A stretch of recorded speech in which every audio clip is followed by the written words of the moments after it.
My reading for today is a continuation on the science of spirituality, really continuation of my earlier words. When our ancestors came out of Africa and migrated to Western Europe, they discovered some close cousins on our evolutionary tree, the Neanderthals, already occupying that region. In fact, paleontologists tell us the Neanderthals had been there for over 100,000 years before we arrived and had been an identifiable species for twice as long as us Homo sapiens. Additionally, our Neanderthal cousins had evolved so their bodies were much more adapted to the terrain and climate of the region. Further, their brain cases were around 200 cubic centimeters larger than ours. They may have been more intelligent than us.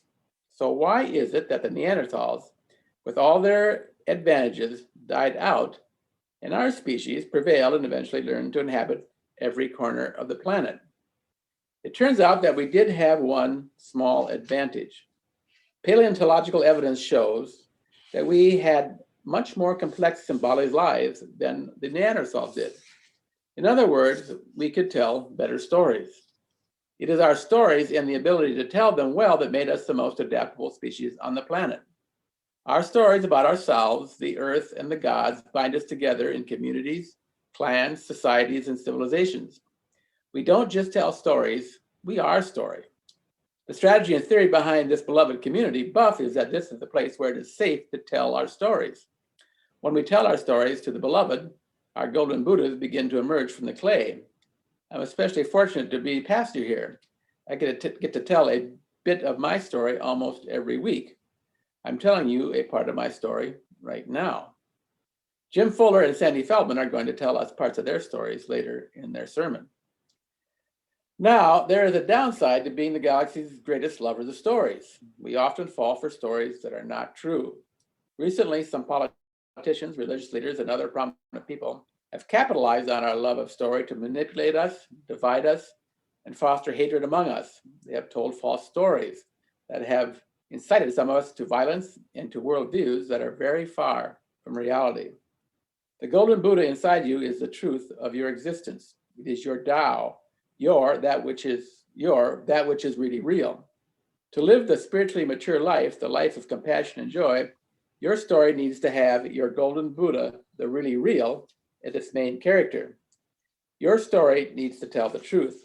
The story of this beloved community needs to be the truth. Part of the story of this beloved community is standing with love and compassion against false stories. We have always done that. It is a part of who we are. Our spiritual ancestors stood for the truth against slavery, the marginalization of women, the diminishment of LGBTQ folks, the exploitation of children and the poor, and unjust war. We stand with truth against ecological injustice, greed, racism, and systems that make the poor poorer. The only defense we have in our standing against the lie is our ability to tell our stories true. Your spiritual practice, whatever it may be, is the one sure way to know the Tao of your existence so that you can stand with the truth. Recently, many of us have been discouraged by the many conspiracies of untruth that have become popular in recent years. Conspiracies of untruth such as our government is being secretly run by a cabal of Satan-worshiping pedophiles who enjoy a cocktail hour featuring the blood of children.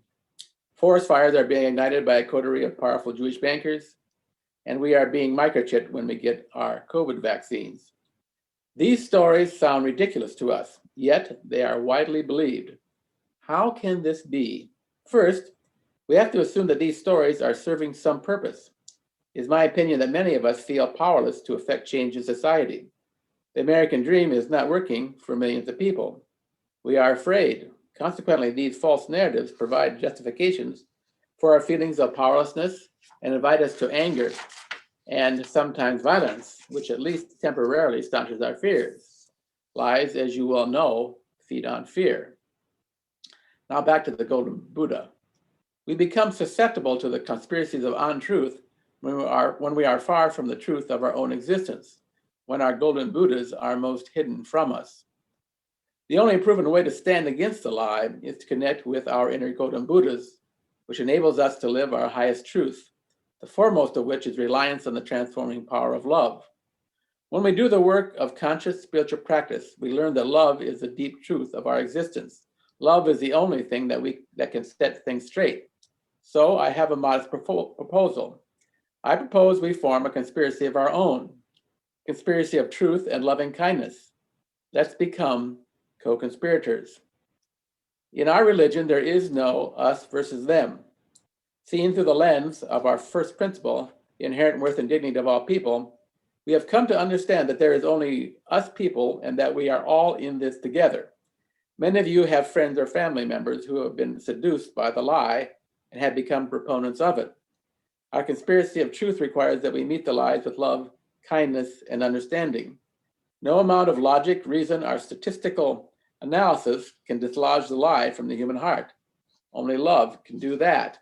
Only love can penetrate the hard shell of unreason and set us free. So that's my story, and I'm sticking to it.